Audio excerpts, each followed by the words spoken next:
Welcome, welcome, welcome, welcome.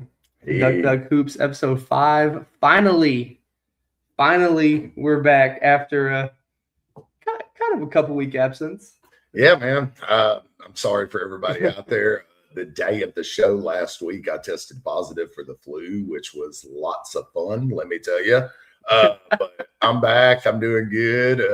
I'm grateful that we had a good Christmas down here. Was it a good Christmas for you, buddy? It was a good Christmas.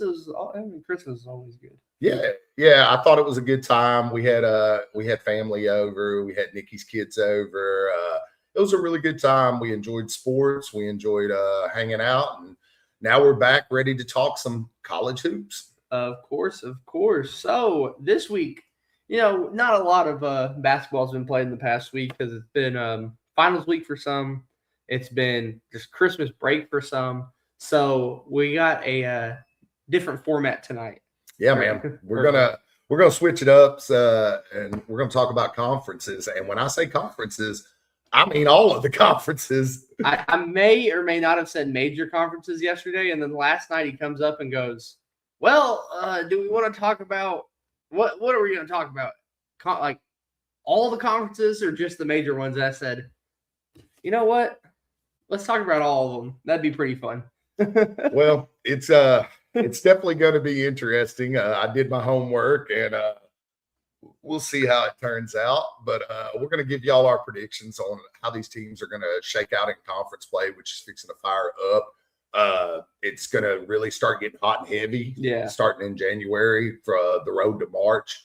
I think that what we saw so far out of conference play is there's a lot of good teams. There is a lot of teams that I think could make a run. There's quite a few that I think could win the national title. Yeah, there's also been a lot of teams that have just disappointed. Yeah. I mean, them right here. Let's be real.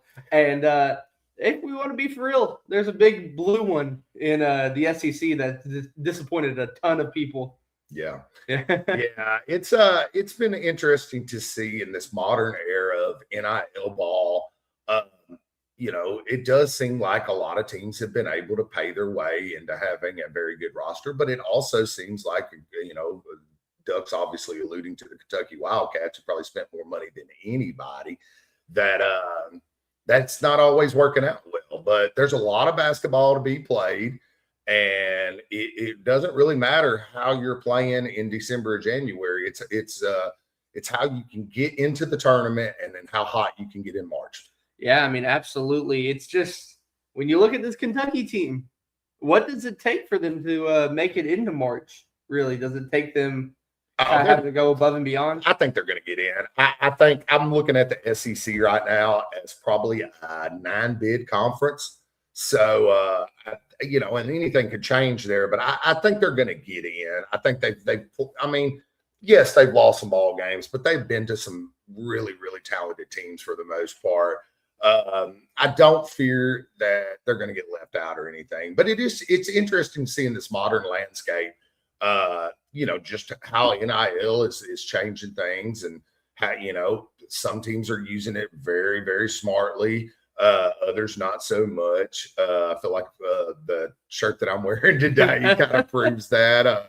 Right before the day, actually, I'm going to blame the Memphis Tigers for me catching the flu, because I went to the Vanderbilt game the day before we were supposed to go on the air last week, and ended up catching the flu. But I did get, on a lighter note, I did get to meet the Coach Huff. Yeah. And he seemed really excited about Memphis Tiger football. The Tigers plowed back in that ball game and made it go to overtime. But, man, yeah, just another loss. Just another rough one. Yeah, well, yeah, we figured we'd throw in a little bit since we're still down here in Bartlett. But Charlie, you want to get into it? We're going to start with some of the smaller conferences, and we're just going to highlight who we think is going to come out. So a lot of these are going to, have to win their conference tournaments. Yeah. So it's kind of a crapshoot, but it'll be fun to look back and see how close we got, and see how the two Ducks did as far as picking some of these conferences, because some of them are you got to be a real ball head to know a few of these. But We pride ourselves on knowing ball here on Duck Duck Hoops. So what do you want to kick it off with, son? Let's start off just alphabetical order with the one bid. Let's go with the America East. America East. Okay. Yeah. So for my pick, I got the Vermont Catamounts. They've been they've kind of ran the America East for the past few years at least. They've just always been the tournament, always been that 14-15 line, and they've produced some very entertaining games. They've always been that team that may be a Cinderella every year. Yeah, I also went with Vermont. I didn't see another team in there that I really thought could make any noise. Like you said, Vermont typically gets on that 14-15 line. I think they're I looked on a projection right now. I think they're projected to be a 15 if they get in. I think that Vermont's going to go ahead and handle the American East. All right, now let's go with the Atlantic Sun Conference. The Sun. Yeah, they are not looking too hot right now. Who do you got in the A-Sun? Well, and it just a little bit on the A-Sun has had some decent years, but this is not necessarily one of them. I see it being a one horse race unless some crazy upset happens. I got Lipscomb. I got West Georgia. I saw them. They're 6-6 right now. But I wouldn't doubt West Georgia going into. Who is West Georgia's mascot, Charlie? Don't get me talking crazy. Don't get me talking crazy. I did some highlight on this Christmas Day. We were doing a YouTube quiz where they were throwing up the different mascots and stuff for teams. And Charlie was killing it, but I didn't figure he knew that well. Oh, no. I'm going with Lipscomb, just kind of like why I'm going with Vermont. Lipscomb's they've been in the tournament quite a few times. Whoever comes out of this league, I don't see them making any noise. Yeah, they're probably a first four. Let's be real. Probably so. 16-line team, but yeah. Do you know Lipscomb's mascot? Oh, they're the Lions or something like that, right? Correct, man. They are. Okay. Okay, I will take that as a moral victory. All right, let's go with the Big Sky next. Okay, the Big Sky actually has produced some pretty decent talent over and it's a competitive conference this year. There's just one team I think that kind of outshines them all, and that's University of Northern Colorado. Yeah, man. That's 9-3. That's who I went with as well. I think Northern Colorado has played some good ball so far. They look like they can score a fair amount of points, and I'm also good with Northern Colorado. Yeah, they just look good. All right, what about the Big South? Who do you have in the Big South? The Big South, let me see. Might be a flip the notebook. Yeah, I believe it is. I know I have it on here somewhere. Let's see. Bear with me, folks. He's reading it like it's Braille. Oh, man. That's right there. Oh, there we go. This one, I actually had a little trouble. All right, me too. It came down between two teams. High Point, which is, I believe they represented, were they in the tournament last year? They were in the tournament last year. They won the tournament for the first time. Exactly. And they're kind of a upstart team. And then Winthrop, who is historically has done very well in the Big South.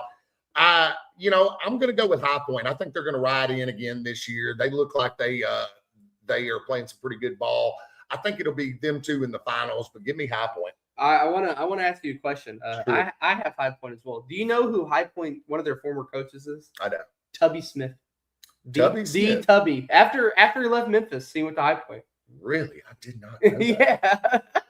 Well, we shipped him on off there in hopes of a better future, and it's been kind of murky. But shout out Tubby Smith, and I'm going to go with High Point as well. All right, now what about the Big West Conference? I can't lie, I did not know the Big West. I always forget about them. I forget their conference until late February, whenever their conference tournament's playing. I actually think the team that I have from the Big West could possibly win a tournament game. They almost won a tournament game last year. Yeah, I've got UCSD for you folks out there, University of California, San Diego. They're the Tritons. The Tritons. I think that they are one of those teams that could actually upset somebody.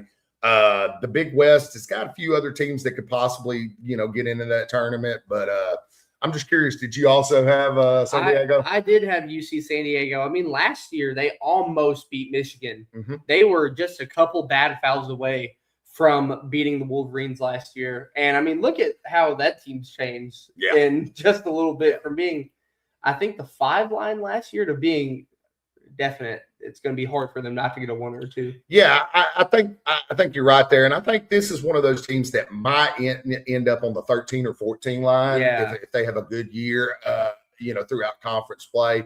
So look out for University of California, San Diego. And then now let's go to the Colonial Athletic Association, the CAA. Oh Lord, let me see if I can find the CAA here. I picked the kind of out of the blue one. We're kind of down in the standings. Is it the Coastal Athletic? Oh, the Coastal, not the Colonial. I think there's someone that used to be the Colonial. Yeah, but you're confusing me already. See, well, okay. Stop hating on me. I'm not hating on you. From the Coastal Athletic, another team that I could actually see possibly competing in a tournament game, I've got North Carolina Wilmington. Okay, I have someone different. Who you end up with? I got the Hofstra Pride. Yeah, it came down between Hofstra and North Carolina Wilmington to me. I like Wilmington. I think that North Carolina teams traditionally play good basketball. I've seen Wilmington play before. They're actually not a bad squad. Hofstra's a pretty good team too. I think it will boil down to them two in the tournament. But give me NC Wilmington. All right, so now let's go to the Conference USA. Yeah, the former conference of the Memphis Tigers. I can actually remember when Conference USA was a proud conference that had Memphis. The St. Louis Billikens were in there, Cincinnati Bearcats. It was a stacked conference. Some wars back then. Yeah, it was a really good conference that kind of just got sucked up into all this realignment stuff. I looked, and there was a couple different teams, but I'm going to say this team had a great year in football. I'm going to say that they mess around and make the tournament in basketball too. Give me Kennesaw State. If Kennesaw State goes from FCS to conference champs in 1 year or 2 years and then wins the Conference USA in their second year in basketball, that would be the biggest year for a small school that you could have. I'm definitely going out on a limb there, but they're doing some stuff with athletics there. I know on the football side of things, I was really hoping that the Memphis Tigers would take a look at their coach. And I think Kennesaw State's buying in as far as athletics go. So I'm going to go out on a limb. I'm going to say Kennesaw State wins the Conference USA. Who you got, Duck? I got Jerry Falwell's boys. I got Liberty. Yeah. I got the Falwell. I don't even know what other F word I could use there. I can think of a few, but no, I mean, I think that's a good pick. Another school that's invested pretty heavily in athletics. They're the Flames, the Falwell's Flames. Yeah, Liberty Flames. They've had some, good years in football. I believe they made the tournament. Was it last year? I think they made it a couple. Maybe it was 2 years ago. I think that's a solid pick. Yeah, Malik Willis, alumni of Liberty. I love you, Malik. I could not bear to go with anything to do with Jerry Falwell. Sorry if I'm offended anybody out there, but I'm sure it's a great university. But so we got some differences over there. Where are we going next? The Horizon League. Okay, now this is a league that has produced some pretty quality teams over the years. I'm going with Robert Morse. Me too. Oh, yeah? Okay. All right. Every time we get one the same now, we got a high five. Yeah. See? The Ducks are here. Yeah, I mean, Robert Morse been in the tournament before. I actually looked up a little bit about them. They got some really good guard play. I think they've been competitive in some games in the region, and I think that Horizon League is theirs to lose, to be honest with you. All right, and now let's go with the Ivies, the smartest people in the country. Well, when I was a boy, this league was dominated for the most part by Princeton, who, of course, had some big upsets in the tournament. I think a lot of people remember when they beat Georgetown years ago. With that backdoor offense, but it's a different league these days. Let's not talk about Princeton a couple years ago. Let's not talk about what they did to Mizzou. That's right. Put the hammer down. Another one that they, this league has changed a little bit. And, for my Ivy League pick this year, shout out George W. Bush. I'm going Skull and Bones. Give me Yale. I'm going with the Yale Bulldogs too. Yale feels like every year now there's one guard or someone from Yale that just has like an insane 20-point season and no one talks about him because he's at Yale. Yeah, I mean, well, basketball's probably not his first forte. Yeah, well, I mean, if he's getting a sheepskin from then, he's got a high probability of having a successful life. I'll put it to you that way. But yeah, I think that they can shoot it well. Actually, this is another team that I could see pulling an upset in the tournament. The Ivy League is usually a pretty competitive basketball league, but give me the Bulldogs at Yale. All right, so let's go with the NCAA. The Mid-Atlantic Athletic Conference, I believe the MEAC, or no, the MAC or the MAC, the MOC. Folks, we're going down the rabbit hole when we're looking for that. Did you write down the MOC? I don't know that I did, Charlie. I'm looking to see. I thought I went through every conference. No, that's the Mid-American. Yeah. Oh my God, you didn't write. Who do you got? I got the Iona Gales. Oh wait. I thought I did have that conference because I do. Okay, the Metro. Okay. See, folks, sometimes Dad knows more than this. No, I'm going with Iona Gales too. That's got another historic one. Yeah, it's got a couple of teams in that conference that could win it, but I think the Gales are probably the ones that are going to be the most battle tested. They played some decent out of conference games. They tend to be able to score a lot, good coaching. So, yeah, give me the Gales. All right. So now let's go to the 1A, the MAC, the Mid-American, the MACtion, whatever you want to call it, the greatest conference in football history. Man, they sure put up a lot of points in football. And they tend to have some pretty fun games in basketball, too. Give me the Akron Zips. Oh, okay. Yeah, I know there's some teams in there that are pretty decent. I know Miami, Ohio's got a good team this year. Yeah, they're my pick. They're 13-0. Yeah, I know that they're 13-0. But give me the pedigree. Give me the Zips of Akron. They've been in tournament before. They know what they're doing. So we're going to differ on that. You got Miami of Ohio, huh? Yeah, I got one question about Akron. Are they eligible for the tournament? Because I know that they're ineligible in football. I don't know if that carries over to basketball. No, I don't think they were ineligible because of their academic rating.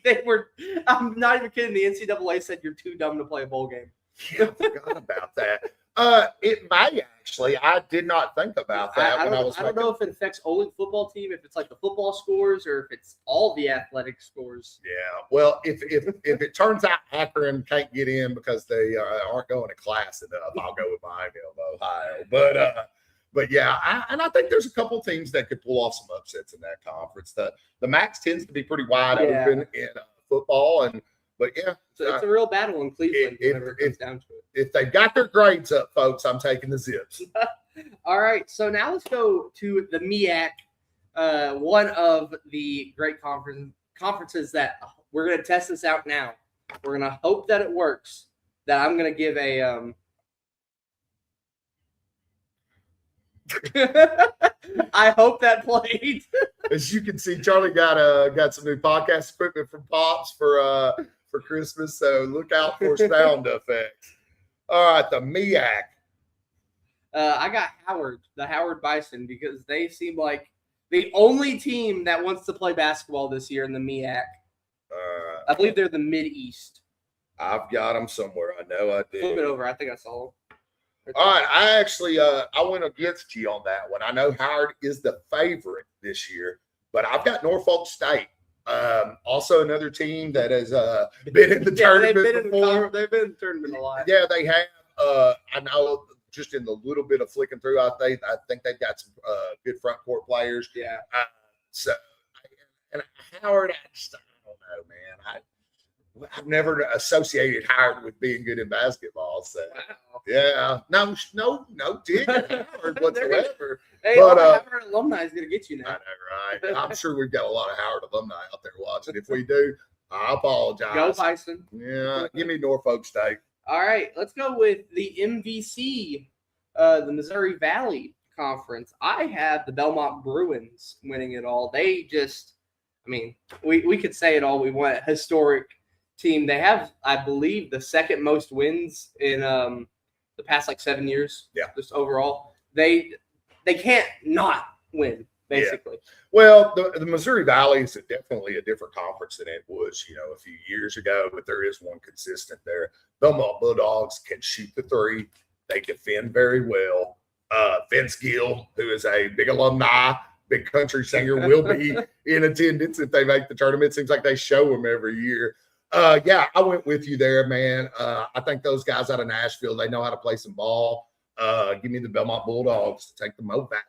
All right, so let's go with the NEC, the NEC, the Northeast Conference. Northeast Conference. I believe that we share a Northeast Conference winner here. Yeah, there's only one team that I could see winning it. It looked like a bad league to me. Oh. What's that? Yeah, give me LIU. Yeah, give me the Sharks of LIU. They all suck. Yeah, it's not a good conference, folks, but somebody's got to win it. Something's got to get it. Give me the Sharks and give me them getting bounced by like freaking Duke by like 50 or something. Cameron Boozer's going to make a record. Yeah, I mean, I will say that their mascot is pretty sweet. All right, now let's go to the Ohio Valley Conference. I got UT Martin. Yeah, me too. I know that they've kind of stumbled since getting off to a really hot start. Of course, if you don't know much about UT Martin, they don't have much NIL there in Martin, Tennessee. They don't have much in Martin, Tennessee. They got the grind, though. They do have the grind, but they took an interesting route that some other teams did. They went almost exclusively with foreign players. Yeah, the overseas plan works. Yeah, I think it does work if you're willing to commit to it. And it produced some pretty decent wins. They took out UNLV earlier this year. They I believe are the best team in that conference, and I could see if they could get back to playing the way that they did at the beginning of the year. I could see them possibly getting off that 16, maybe being a 14 or something. And who knows, man? Because a lot of these guys that they recruit have played some level of professional basketball. They have played against grown men in some way. It's different over there. I understand. It's not like American basketball. I understand all that. But, I think I give them all the credit in the world for knowing and recognizing, hey, we can't go out here and pay a lot of these American players. Let's see if we can get some talent elsewhere. Yeah, and I want to highlight one part of this for everyone watching. I understand Lindenwood is in the OVC. A lot of people probably would be rooting for Lindenwood to win the conference. They can't make the tournament, so they can't make the overall tournament until next year. But that's the only reason why us two. I mean, probably would have picked UT Martin anyways. Yeah, us two don't have them here is because they can't make the overall tournament since they're in their last year of transitioning from a D2 to a D1 fully. Yeah, which is, I mean, it's a shame, but I mean, I guess that's the rules are in place. Maybe they'll make it 4 years. I personally say, man, if you're going to put them in the league and you're going to let them play league ball and they freak around and win the tournament, put them in. I mean, it happened to Bellarmine a few years ago. They got robbed out of a tournament spot. I mean, a tournament that they dogged. Really, I believe they were in the A-Sun. They dogged that tournament and didn't get a spot. But it also works out sometimes. FDU only made the the overall tournament a couple years ago because they placed second in the conference tournament. And what happened? They beat Purdue. Yeah, they beat it.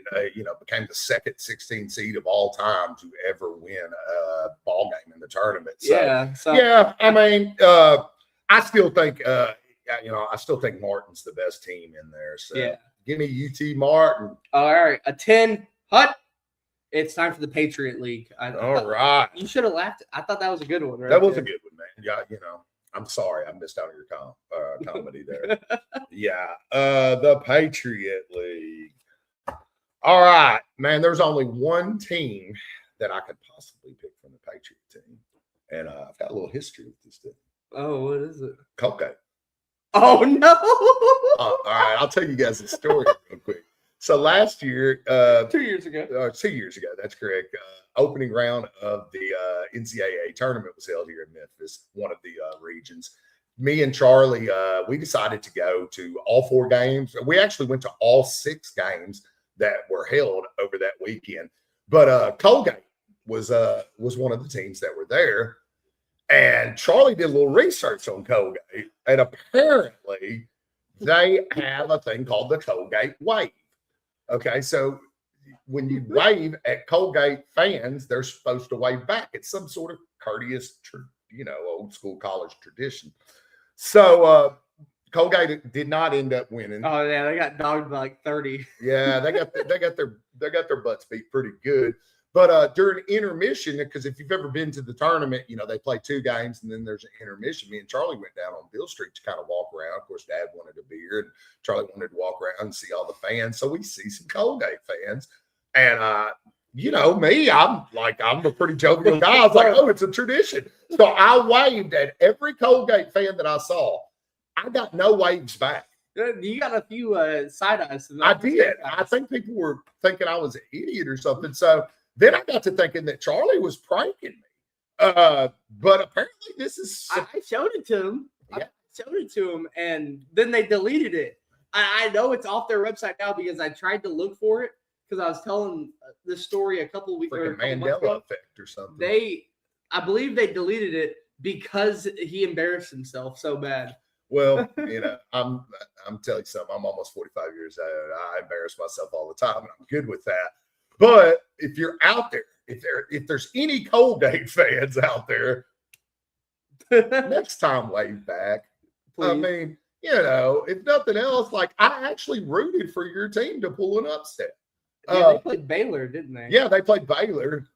Shout out to them. If y'all don't know what this is, Baylor does sick 'em. And if you do this long enough at a ball game, I promise you, your hand will start hurting. I don't know how Baylor fans aren't walking around like this. But anyway, I'll say all that to say, give me Colgate to win the Patriot.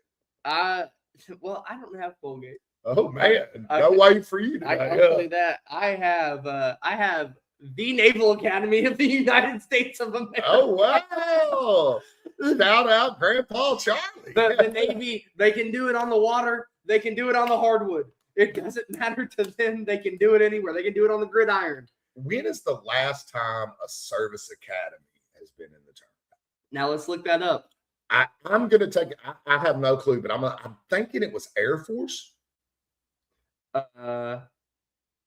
Let's see. Maybe I'm wrong. Last time a service academy. I just know from years of filling out.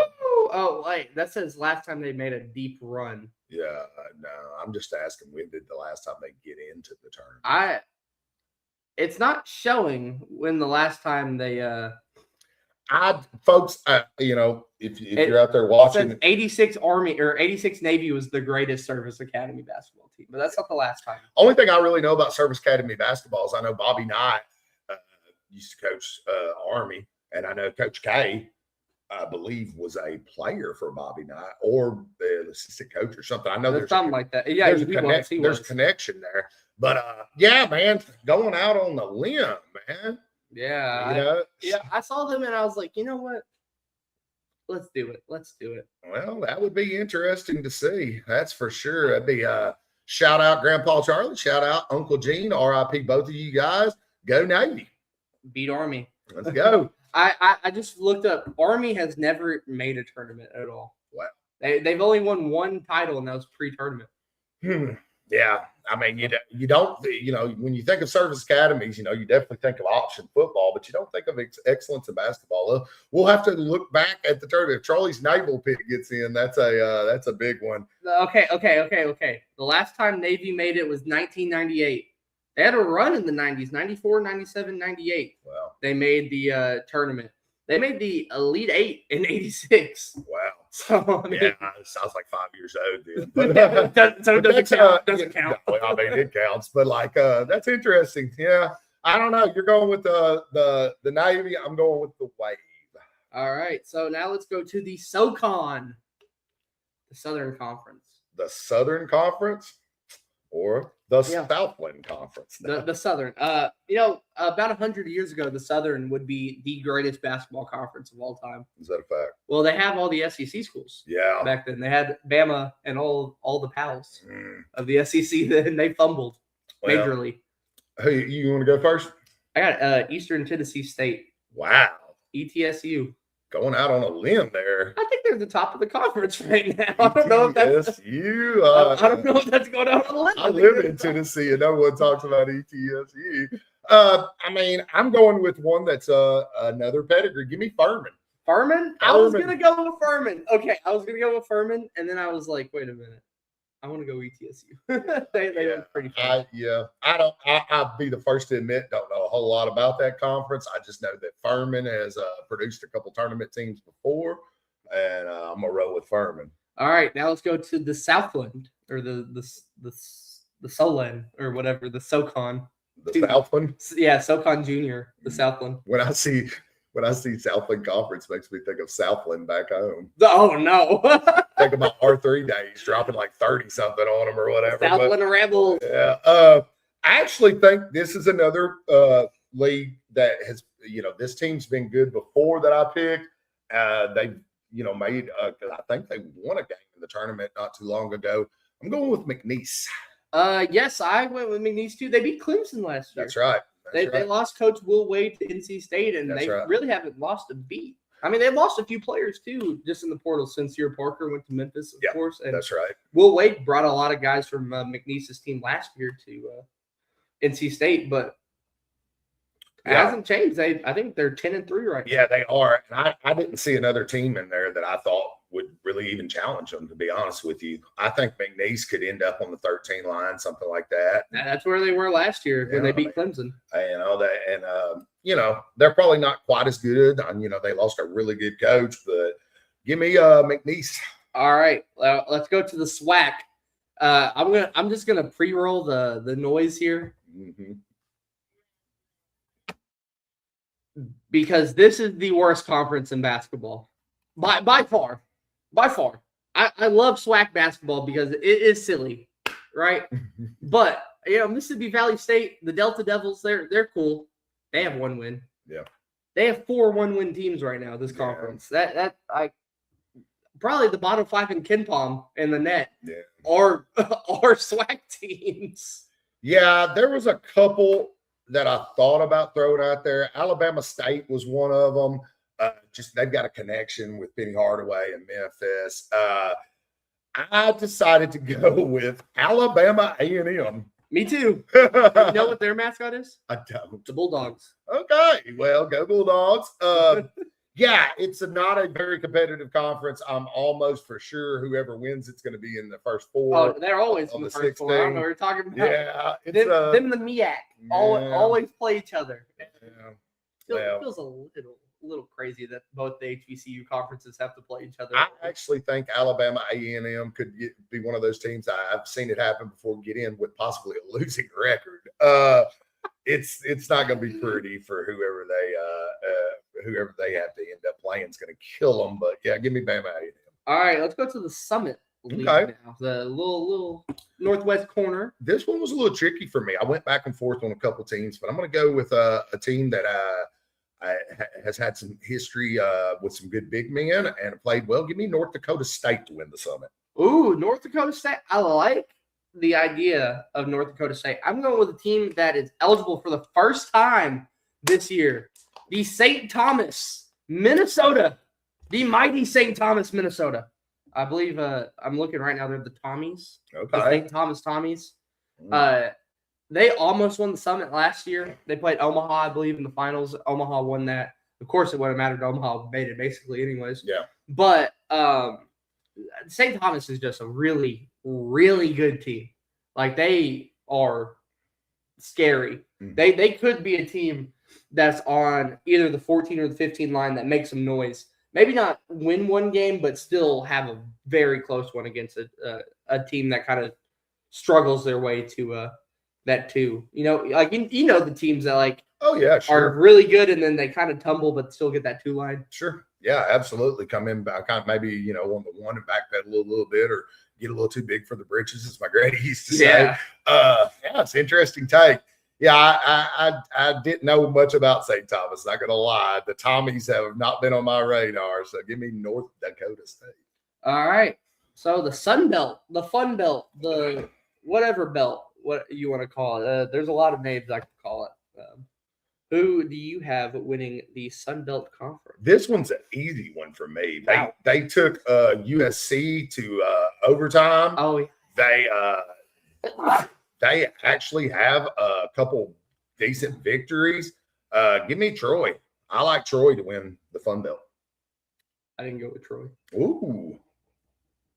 I kind of regret that decision. I forgot Troy had all those games that 1 week. Yeah, man. I mean, and that's just, early on basketball, anything could change. But I saw him play against some really competitive teams and do well. So give me Troy. I got Georgia Southern. Mm. I got, I believe they're the Eagles or Yeah. the Hawks or something. They're a bird. Some folks. of that sort. They look very scary. That bird. I feel like my mom would be scared of that bird if she Probably saw so, it. yeah. So I got Georgia Southern. Okay. That I'll give them that. And now let's go the final year of existence for the greatest conference in college sports history, the WAC, before they go to the United Athletic Conference next year. Okay. The UAC. I know I've got them somewhere. Got to find the Western Athletic Conference, Big Dog. I actually don't see that. That is so disrespectful to the WAC. I know. I don't see that I have a WAC team on there. Who do you got, Charlie? I got Utah Valley Utah Valley. out of Orem, Utah. I have a highlight here. I have one player to highlight. Tyler Hendricks, shooting 50% from three. And, I mean, he's not just not taking, like 1 3 a game. He's shooting out there. And he's, I believe, 7th in three-point percentage. So that could spell some trouble for a team come March, whenever, you just have a guy chucking threes up. Hey, man, that's good enough for me. I I left them all the way off, so I'm going to go Utah Valley as well. I mean, the WAC, I know, has had its heyday back in the day. Had some decent football teams and some basketball teams, but yeah, it's going away next year. Let's send them out with Utah Valley. Let's send them out with a win, one win at least for Utah Valley. All right, so that's all the one bids I have at least. Woo, buddy, that's all I have too. I've got a couple other ones that I actually think may be a one bid. What do you think could be one bids? Let's do those first. I'm going to start with the American Conference, the conference that the Memphis Tigers are in. All right. Currently, they are projected as a one bid. I think they were last year. They were last year, just because the conference kind of stunk besides Memphis. Yeah, and I don't know that it's a whole lot better this year. There's some projections. I know that Tulsa is out there like 13-1 or something. Yeah. I don't believe the hype there. I think this is going to boil down to between two teams, my beloved Memphis Tigers and the University of South Florida. Wow. I don't have either of those two teams. Wow. But if you're going to hold my feet to the fire, I know the record does not look good now, folks. But I think that I'll give Penny a little bit of credit. I think that he schedules a really tough out-of-conference schedule. We knew it was going to be a rough go. There's times that they look good. They gave Purdue hell. They really should have won that second game. The Wake one? Yeah, they really should have won the Wake Forest game. You could make a case that, they took Vandy to overtime. They beat Baylor, who I think is probably a tournament team. And then there's some bad losses. They UNLV lost, got your ass kicked by Mississippi State. But all in all, I still think they're the most talented team in the league. Let's talk about Louisville. Yeah. That was horrible, but Louisville's really good. I'm going to take the Memphis Tigers. Maybe it's just me being a homer. Maybe it's just me being optimistic. But we're having a rough year so far in this city. both on the streets and in sports teams. It would be nice to see us get in the tournament. Give me Memphis Tigers. Go Tigers, go. So my two bids, I have just one of them's kind of an emergency. There's not a good 4th team or whatever. Okay. Out of the first 4 of the acquired bids. Mm-hmm. I have North Texas. They are really good down there in Denton. They saw them play Memphis last year. Yeah, they almost beat Memphis last year, and they somehow stayed that course. usually in the American or a conference like that, teams that kind of have one big year sort of flame out after one, like unless you're a Memphis, a Wichita, something like that. But they stayed the course. They're still very, very, very decent. But my one, you were just dogging them. I got the Golden Hurricane over in Tulsa. So you believe the hype? I believe the hype. It's really hard to be 13-1 at the end of December, and for me not to believe your hype. Yeah, we'll see when conference play goes. I don't think they're that good. I hope it would be nice if this was a 2-bid league. I think it could have been if Memphis could have possibly won the Vandy game and won the Wake game. Then I think that Memphis could possibly make a case for an at-large. I mean, I don't know. It's still. I think the talk around Memphis would be better. Yeah, I mean, I think the recipe for sure would have been if the two that I just mentioned, and then if they could have won against one of the Mississippi teams, I think they probably could have gotten in an at-large. But I still think it's a one-bid league, and it's a tough one. I do think that the rest of mine, I have multiple bids on. All right. Are like guaranteed? You believe? I mean, I don't know. Here's the thing. There's one that I'm kind of like. I don't project near as many SEC teams as I did 13 last year. Yeah, or as you predicted just like a few weeks ago, you said there was going to be like 12 or so. I thought so, and now I'm starting to reconsider that. So I think this could open up bids for these leagues. I'm going to start with the A10, which I think could possibly be a 2-bid league. I think it very well is a 2-bid league. Well, I've got the St. Louis Billikens winning the league this year. Okay. And I've got VCU also getting into the tournament. I got SLU as my one, my acquired. I have George Mason as my second. Yeah, I could easily see that happening too. They've looked good. George Mason has. Yeah, I could easily see that happening. I don't think 3 get in. I think it'll. There's a chance, but it's not like it's not guaranteed. No, I like VCU's pedigree. They always play. Virginia Commonwealth plays solid basketball. Yeah. And I think George Mason is a good pick from you too. But I've got that. And then also at a 2-bid league, Charlie, a possible 2-bid league. I think that the projection right now has them at like 1.9. So it's pretty much saying that it's a good chance. Is the West Coast. All right. And there's one obvious in there. I think they're one of the best teams in the nation and could possibly hoist the trophy at the end of the year if they keep playing the way they're doing, and that's the Gonzaga Bulldogs. Yeah, they're my one. Yeah, they're well coached. They've got talent. I know a lot of people doubted them, including me coming into this year. I think they proved at the big showcases that they are a legitimate team. I mean, they put some butt whoopings on Kentucky. Yeah. Butt whooping on Alabama. They're good. I saw this TikTok talking about how like if someone woke up from a coma today and talking about basketball just in general, they were like, Gonzaga has 1 loss and they've looked really good, but their 1 loss is by 40. Yeah. Well, they ran into a juggernaut in Michigan, but and then no big surprise, I've got St. Mary's. The only 2 teams in the conference that matter. Yeah, I mean it's truly been that way for a good long while. And, as long as St. Mary's can play, do what they need to do and feed off the rest of the conference, maybe play Gonzaga tough, I think that they'll probably get in as a 2-bid conference. But I think that's subject to change too. You never know. St. Mary's takes some weird losses or whatever. I mean, a lot of things could happen. It's tough to predict these things early in the year, folks. So don't laugh at us. You could not survive a night in Corvallis, Oregon. That's what you're saying. I'm saying that. Pullman, Washington awaits you, St. Mary's. After that, I pretty much have got conferences that are 3. Yeah.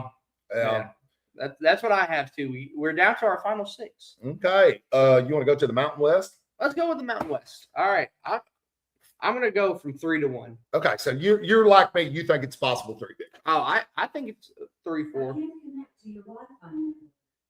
Alexa. Alexa does not like the podcast. No, Alexa's telling us to shut up. Yeah, she's always telling me to do something. Story of my life. So my third team, I have Grand Canyon University. Bryce Drew is proven to me that he is a very, very good head coach. I've got history with Bryce, but no, you're not wrong. He's proven to me that he can do it. I mean, they dominated the WAC the past few years. He did have Tyon Grant Foster, who's now killing it at Gonzaga. Yeah, I mean, he's good. Absolutely. But still, this GCU team took its lumps at the beginning of the year. I mean, took their lumps. They're, I believe, 8-4. Mm-hmm. But they kind of came around. They look good. Now, number 2, I got Utah State, the Aggies over there. Shout out Jordan Love. And then number 1, my auto bid, I got the New Mexico Lobos. Wow. Well, me and you played this one out quite different. I also think that 3 could get in. I think you're right. It could possibly be 4, but I kind of feel like the Big Ten and the SEC and the Big 12 and them are going to take some of these bids.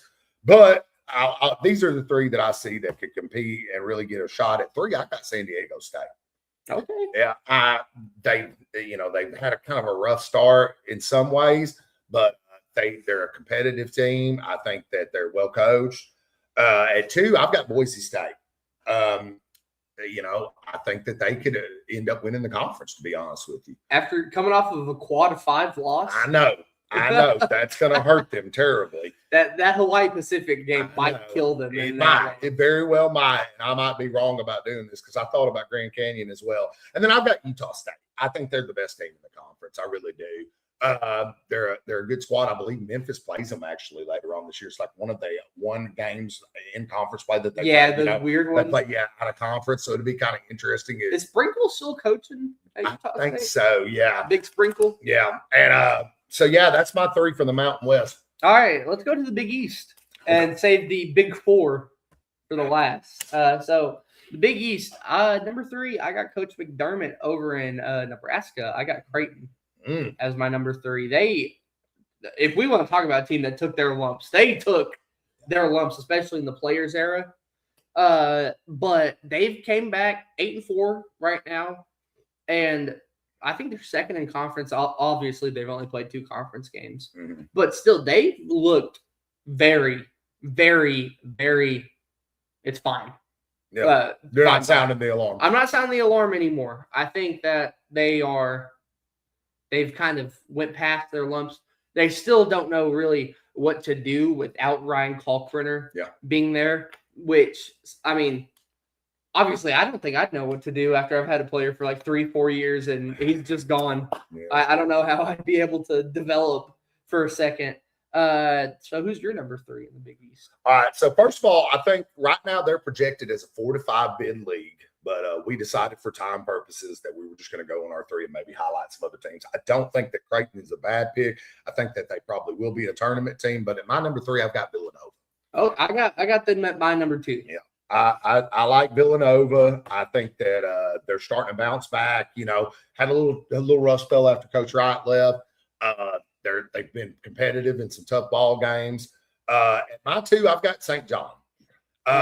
I really think that Pitino, I know that they've, stacked up a few losses and some of them haven't been the prettiest, but I think that they're going to make a run. I think me and you probably agree that Dan Hurley and the Huskies are they're the favorite for me to win this conference, and they're going to run away with it. Come Madison Square Garden. They're another team that I think in that select few that could win the whole thing. He knows how to win tournaments, and they're a very talented team. So. Yeah. So what should be our first one? I feel like we got to leave the 2 big dogs for last. So well, I've got I did a little homework, and this is just projections. All these things change. Right now, I've got the ACC as a 7 to 8 bid league, which I believe would be more than they got last year. I know the ACC's kind of hasn't.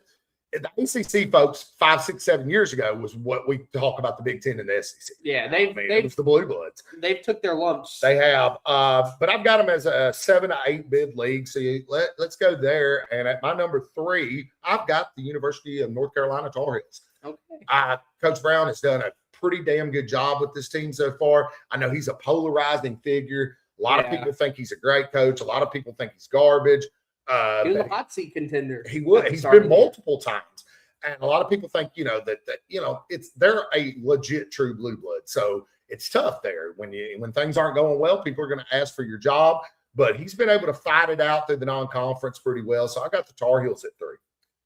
My number 3 is a little off the wall. Who you got? Okay, I'm going to say my number 4 is Louisville. I just think that at some point there's going to be a bit of a fall with Louisville.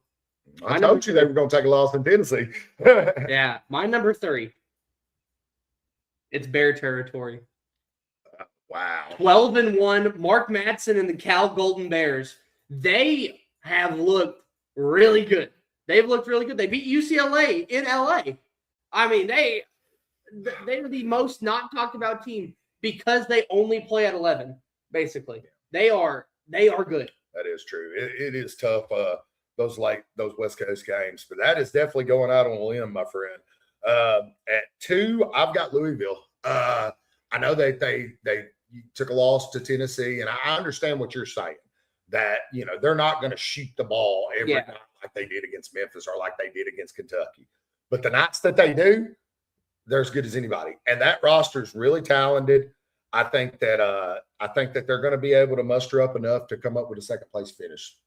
Oh, my number 2, I got North Carolina. There you go. I think you can tell what my final 2 in the conference is going to be a part 3 of Tobacco Road in the conference tournament.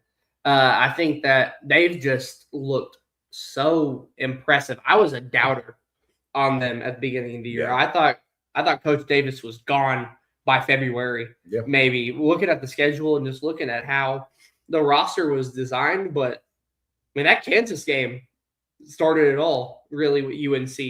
They look very, very, very good. Yeah, there's no doubt about it. And I think we both agree that Duke's the best team in the conference. Duke is by far the best team in the conference. I've said it the last time that we were able to podcast that I think Duke's the best team in the nation. Right as of now. I think that they're well-rounded. I think they're deep. I think Coach Shire has proved that he was the right choice to be the successor there for Coach K. And they've got one of the best players in the nation. They've got a very talented squad around them. And I'm not saying that they'll win the tournament because tournaments, as far as these conference tournaments, it's tough to tell. Yeah. But I do think they will come in as the top seed. They're super talented. They really are. You're talking about tournaments. The ACC was a prime example of one a couple years ago. DJ Burns. Oh, yeah, man. NC State. Miss Big DJ. He was fun to watch. I mean, they made the Elite Eight. They were the 9th seed in conference play, and they looked like they were the 1 seed the whole time, the way that they played. Well, there's some other teams in this conference. You mentioned Cal. You just never can tell. Will Wade in North Carolina State. I mean, they have one day like the Kansas game where they look really good, and then the next day they can barely hit a 3. Well, like I said, when you got a projection 7 to 8 getting in, there's some teams down there laying in the lurks. Wake Forest is a good squad. I think you could see some good teams from the ACC, but. Moving on to what is projected right now as an 8-bid conference. I think that probably is about right. I mean, but it's going to be hard for them to get a 9th in, I think. But you never know. Well, of course, we're talking about the Big 12, which is very, very stacked at the top. Absolutely. I mean, I can make the case that that they're at their top 3 is as good as any. It was very hard, Charlie, for me to pick a third team. It boiled down between 2 teams for me. And I know one of them you're really big on and probably have a little higher, and that's Iowa State. Yeah. I know they have one of the most impressive victories of the year, taking down Purdue the way they did. Them and BYU, I've got battling it out for that 3rd spot. And I have my number 3 in BYU battling it out. Well, I was not big on BYU until the last couple times I've seen them play. AJ is the real deal. If I'm picking number 1 in the draft right now, I think I'm taking it. I haven't seen enough from the Peterson kid. Yeah, that comes from the number 1 Cam Boozer. Yeah, I think Cam Boozer is. Let let me differentiate things for you real quick. I think that Ken Boozer right now is the best player in college basketball. But you don't think? I think that AJ is going to be the best of the NBAs. Yeah, Boozer's game doesn't translate as well. Well, I think he's not as tall as he probably needs to be to play the way he plays in the NBA. Now, that's not saying he won't be successful. Yeah. Because I believe he truly will. He'll alter his game in ways. But AJ's just built the long wingspan, the way that he can play. I mean, he is built to be a wing in the NBA. So, yeah, I've got them duking it out. And if you held my feet to the fire, I'd probably say Iowa State's slightly better. Yeah, I mean, my number 3, I have Houston. They look good, and then they have one game where they take a step back, and then they look great the next game. They have one loss, but Tennessee lost. It kind of crushed them for a second. It felt like that was a bad. I mean, Tennessee, great team. Yeah, right? For sure. But that was a bad loss. They did a game that they should have won. Yeah. Logically, that players' era for them was kind of weird. They almost lost to Syracuse. See, I've got them at 2, and I think you know why I'm so big on Coach Sampson. I think if you told me you had to start a basketball team right now and you had to pick one coach from college basketball, I think I'd pick him. I like the way that he attacks. I like the way he is with his players. I love the defensive intensity. So I'm a little bigger on Houston. I think they're going to figure things out, and I think they're going to look a little better going forward. So my number 2, I have Iowa State. Yeah. The Cyclone. You said I believe they have the most impressive win. Yeah. This year. I don't think I could argue that. Going into Mackey Arena, West Lafayette, and putting up just unreal numbers against Purdue in a game that I think they were 8.5 underdogs in. The fact they did it at Purdue's house probably does make it the most credible win. I was, of course, thinking about Michigan blowing out Gonzaga too. Yeah, but yeah, I get that, and I think you can't go wrong either way. And I think we probably both agree who the top team in the Big 12 is. It's Arizona, the number 1 team in the nation by far. Yeah, they're coming into this year. I did not know really where they were going to shape out at. They had a tough out of conference schedule, and they proved themselves to be. That Florida game changed it all. Yeah, it changed. It really did. And then they have just continued.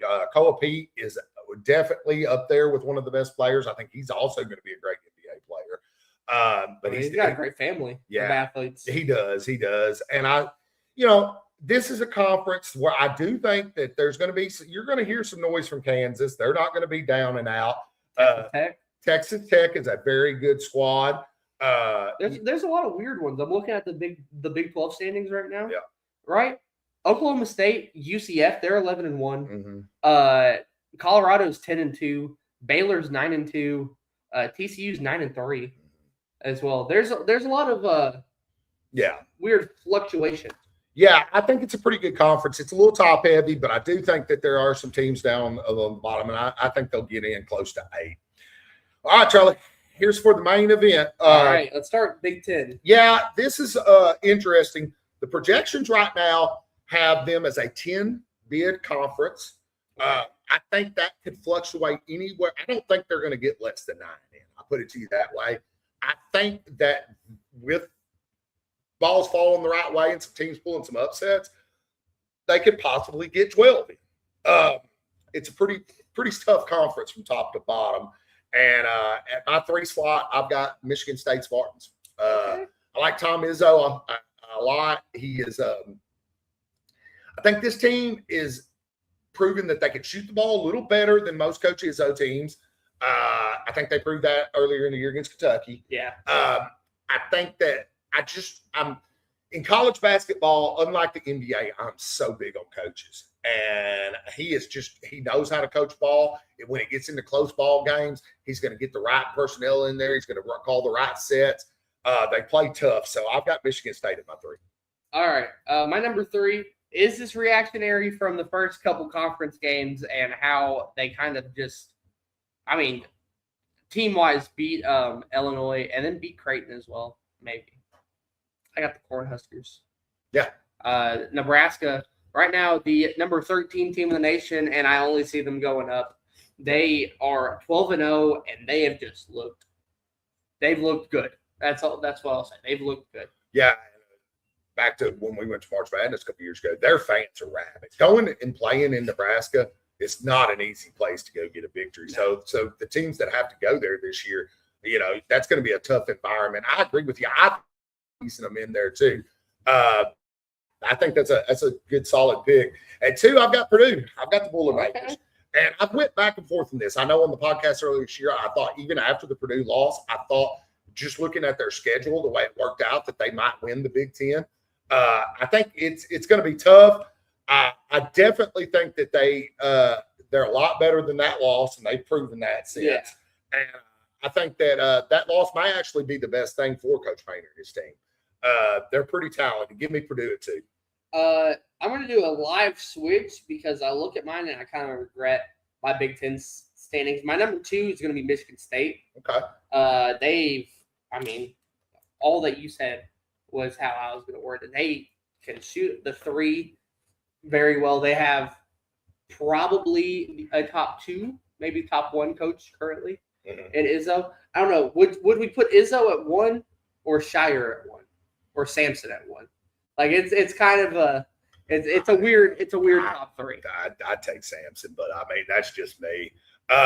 Izzo is excellent, and I don't think you're wrong about that. I think they're gonna be a tough team. Yeah. I think that one that a lot of people weren't making a whole lot of noise about with all some of the other, talk about Illinois and some of the other teams in this conference, even Indiana. Yeah. I don't know. I don't know what you got at 1, but I've got the Wolves. Me too. Dusty May's team, man, I cannot tell you how impressed I am with what he's been able to do going from FAU to Michigan in just a couple of years. He has really got them. That program was looking kind of rough there at the end, the last days of Juwan Howard. Yeah, they were looking terrifying. And man, he was, I told a couple friends of mine that also like ball, I said, I think he is the perfect guy to go in there and get that thing lined out. And I was right about that one. I'm not right all the time, but I was definitely right about that one. This team can beat you in a lot of different ways. This team will not just beat you. This team will put the belt to ass, folks. Like you see all these college kids doing it at the football games. They might as well do it up there because, they are not afraid. Dude, they have won the majority of their ball games. I don't know the exact points, but I know it's got to be close to 20, dude. Let me. They have just prove your point. beat the tar out of most of everybody that's been put in front of them. They've just, like you said, Michigan has just been so dominant. Yeah, look at that. Yeah, it's that's their. Dude, when you're right beating now. people like that, and I understand some of those aren't, Big Ten conference teams. Yeah, but it doesn't matter. They wiped the floor with the Gonzaga Bulldogs. They've proven time after time that they're a legit team. I think they're going to win the conference. I want to say this about the Big Ten, though. I do have one team that I think could, if they get hot and could get more consistent, could mess around and either win the tournament or win this conference, and that's Illinois. They are the most don't get me wrong. I haven't seen them look awful, but I've seen them look close to awful. Man, I've seen them look fantastic. And I understand, that's early in the year, but I think that they've got the nucleus. They're pretty deep, and they've got some good foreign connections going on there as well. Yeah. When they shoot the ball well, they're very good. But I think that the Big Ten probably is probably better than the SEC top to bottom this year. Yeah, I'm looking at it right now. I know just from the good. projections that I've got for this list, the Big Ten was a solid 10 bid is what they're got in. And with the SEC, which we're going to talk about last, is projected at anywhere between 8 and 9. Yeah. Now, this is where I'm at with it. They're not going to get less than 8 or 9. At least 8. And I do think that they could still, with everything breaking well, you have some teams that like Mississippi and Mississippi State, if they can get some wins. It's all about getting quality wins in conference, folks, against big teams. They could end up getting 10 or 11 in. But, you want to start with your number 3 in the SEC? Yeah. My number 3 is the Alabama Crimson Tide. I got you, man. They've been one of those weird teams where it's kind of like Illinois to me, where I can't say that there's been a game that they've sucked. Mm-hmm. Maybe the Gonzaga game. But I can't say that there's been a game that they have been the worst team, not Big South, ASUN level play yet. Yeah. But there's been a couple where it's been shaky.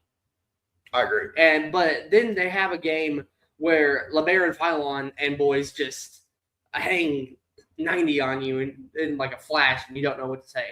Well, Alabama Coach Nate Oates' style of coaching is very run and gun.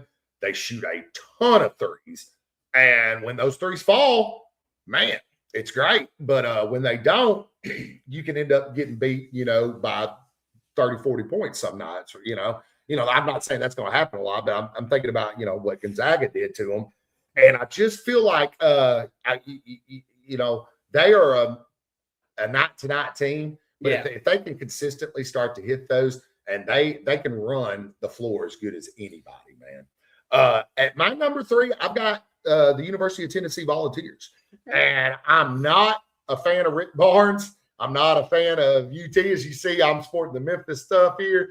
But, man, they've showed me enough, dude. They've got, you talked about it earlier, the big win over Houston. Yeah. Louisville came in, hot as fire. And they got Rocky topped right out of Knoxville, dude. That team can play, and I like. I don't like Barnes. I do respect him as a coach. He's got some good players. They shoot the rock pretty well from outside. I've got the Vols at my 3 spot.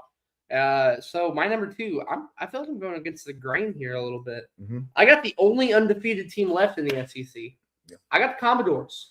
Vandy. If you would have told me a couple years ago, Vandy would be ranked number 2 in anything, in the SEC except baseball or soccer or something, I probably would have looked at you crazy. But how do I word this? They have just been able to win. Yeah. Like they find a way and they win. The Memphis game, it was ugly. It was ugly, especially the first half. They won that. St. Mary's, who I was so high on last month in Atlantis. What did they do to them?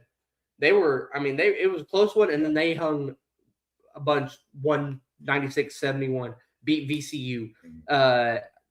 Obviously, they have not played the same stature of teams that a Alabama or an Arkansas or a Georgia or a Tennessee, Florida have played. Yeah. But they have been able to compete.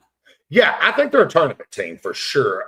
Just getting to see them in person with some pretty good seats. Shout out always to my boys, Brandon, Brett, Brad, Martin. Love you guys. I saw a team that struggled to hit shots against a defensive team that's not that great in Memphis. And I can't get that out of my memory, but I do think that they are a good quality squad. For me at number 2, Charlie, I'm going back to your number 2. I've got Alabama. I think Nate Oates is a really good coach. And as far as fun, they are about as fun as any college basketball team to watch. They run down. They don't need a damn shot clock. They're jacking up threes pretty quick. They're in transition running. And I think that style has been proven over the last couple of years to be really successful for them. I think this year, Florida is not as good as it was. Oh, no. I think Kentucky is taking a step back. So I think that's kind of, Bama's kind of stayed consistent. So I've got them at my 2. I hate having to admit my number 1. Yeah. Who you got? I got Arkansas. Well, Charlie, if you hate to admit it, imagine what a guy in a Memphis Tigers shirt hates to admit. I've also got the Razorbacks. Tell me what you think about them, man. I hate to admit it, but Coach Cal's fine. He's done it. He's done it quick too. Yep. They are just such a good team. They beat Louisville by 9. Mm-hmm. They lost to Houston Saturday in the Never Forget Tribute Classic. But besides that, also a loss to Duke and Michigan State. But then they can just rebuild themselves. They beat Texas Tech a couple weeks ago. They have a tough conference schedule coming up. They do.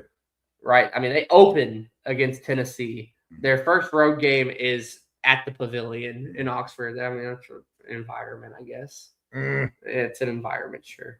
More people are going to care about football if they're still playing. Yeah. And then, but you look, Georgia, who is 11-1 right now. Yeah. Who knows how they play against Arkansas? Then Vandy, they play Vandy. They play Kentucky to end the month of January. They play Alabama in the middle of February. They play Florida at the end of February. Then they play Texas and Mizzou to close out the year in regular season conference play. It just they have a pretty I don't know how to word it, but conference schedule wise, they got a lucky side of it basically because a lot of the teams that they're playing are the LSUs, the South Carolinas, the Texases, who are still good team Texases, but but it's like you're playing Texas while Bama has to go on the road to Lexington one day and then go to Auburn the next. Well, here's what I think Coach Cal's done. I think he was ahead of the curve last year. You know, they snuck, well, didn't sneak necessarily into the tournament, but they kind of were, you know, they weren't highly seeded by any means. They make a run to the Sweet 16. He actually had a couple guys transfer out. Yeah. He figured out how to replace those guys. In my opinion, X's and O's is not Coach Cal's strong suit. But Coach Cal is a motivator of young men, and he is one hell of a recruiter. And then when you throw that NIL money that they've got, now we can legally pay people. Mean, you've got Tyson, you've got Walmart. I mean, Arkansas has an embarrassment of riches when it comes to big donors down there. I think it's just it's the perfect situation. I said when he got hired, within 5 years, I think he'll win a natty. I don't know if he'll do it this year. But I do think that he's got something going there. And I think it's funny that me and you both kind of buy into this. I really do, even though, like you said, he's got some losses. But look at those losses and who they're against. Michigan State. And they were close losses. Yeah. You know what I mean? And I just firmly believe that he's gonna tune this team up. And I think they're going to be a dangerous tournament team because he's been a dangerous tournament coach. Let us not forget, man, before the Kentucky years, I mean, he took UMass to the Final Four. He took Memphis to the final game, and by God, we should have won the damn thing. I mean, that Memphis team was dominant. He did that here in Memphis, Tennessee. You know? Yeah, well. Anyway, so, yeah, I agree with you there. Now, I will say I do not want to write off Florida, the defending national champs, or the Kentucky Wildcats. I think that they're both going to be solid tournament teams, and I could see them making runs in the SEC. Another team, you talked about Georgia a little bit. I really want to see more out of them. Yeah, they're one of the weird ones. Ole Miss started off well, and then they're kind of like, I don't know, kind of floundered a little bit. Mississippi State's a quality team, man. There are a lot of good teams in this conference. Texas, you mentioned those. I mean, on any given night, A&M could give you a good fight. But I know who wouldn't give you a good fight. Yeah. Dennis Gates. Yeah. Mizzou's maybe next year when they get that top recruiting class in there. But so they beat them by 40. And no one even talked about that game. Yeah. Like that was the crazy part. That's supposed to be like Mizzou's second biggest rivalry. No one talked about that. Yeah. No one cared. Yeah. All right, so we went through every conference for you guys. This was a fun episode. Yeah. Before we close it out, Charlie, I want to try to highlight 4 teams that we think could be Cinderellas that we did not mention on here that we think could make runs in the tournament. Okay. All right, I'm going to go first. All right. And I did mention them, but I did not have them in my top 3 rankings. Illinois. Okay. Fighting Illini. I could see them easily making the second weekend and possibly even getting into the Elite Eight. I could see that. I'm gonna bite off you. I'm gonna seal Illinois too. Okay, that makes sense. I mean, Coach Underwood, they are a very solid squad over there. Mm-hmm. It's just like you said originally talking about them. One day they look like the 73-9 Warriors, and the next one they look like the current Bucks. Yeah, it's a little bit just too much flip flopping. They need to get one solid plan out there. All right, for my second one, Bill Self in Kansas. I've mentioned them a couple times on the podcast. Peterson has not been playing. They have not been at full strength pretty much all year. I think that they are tired of being down there. I think Coach Self is a good coach. And I think that you could see Kansas making a Sweet 16 run. They didn't get a mention on this list. I'm going to shout out Louisville as my next one. They Okay. didn't get put into my SEC list, but I said they were fourth. Mm-hmm. I think that it's just the style of play won't translate too well when you get into that kind of a grueling conference schedule that Louisville will have. So I think that they're good, and I think they are a definite second weekend team, possibly a Elite Eight team. It's just there's also a chance that they're a disappointment come March. Who knows? Yeah, I'd agree with you there. One that you mentioned that I did not have on my list, Creighton. Okay. I think this team, throughout the years, Creighton seems to get hot at the right time. And like you said, they are missing a hell of a player there that they've had for the last couple of years. But I like their coach a lot. I like their style of play. I know that they are heavy dependent on the three. But if Creighton gets in, and let's say, they get in as the last team from the Big East, like the fifth team or whatever, that they put Creighton on a damn 10 line. Something. Oh, yeah, it's over. I mean, 7. I could see them making a run. So Creighton's my third one. It's weird to say I might have a tie for 2. Yeah, go ahead. I got UCLA and Purdue. Yeah, as my 2. I think out of the Big Ten, UCLA unranked, but they have taken some lumps early. I mean, like I mentioned, Cal beat them. Yeah, and that's really the game that propelled Cal to me into spotlight. Kind of part of why they're a top 3 team for me going into conference play. Yeah. But I don't know. UCLA just looks good. They look good. They held Arizona well, and then Arizona'd them in that second half. Yeah. But then we go over to Purdue. It's just that Iowa State loss kind of moved them down my rankings a little bit. They're my 4 in the Big Ten. It's just like they did lose by 27 at home. I can't put you over a team like Nebraska right now. Yeah. They win the next few games. Yeah, you're over Nebraska, sure. But it's just you got to go down after losing like that. Well, this last one I thought about hard. There was a few that were popped into my mind. One was Nebraska. I think that they're a good team. One was the Kentucky Wildcats, who I know that everybody's like kind of it's easy to pick on them right now. They're going to be in the tournament, folks, and they're probably going to win at least a game, if not 2. But I decided to stick in that conference. I'm going to go with the defending champ, Florida. Okay. Florida has looked kind of just lackluster so far in their losses. They have played tough. They played Duke very tough. They did, and that was encouraging for me. And I don't think you can count them out.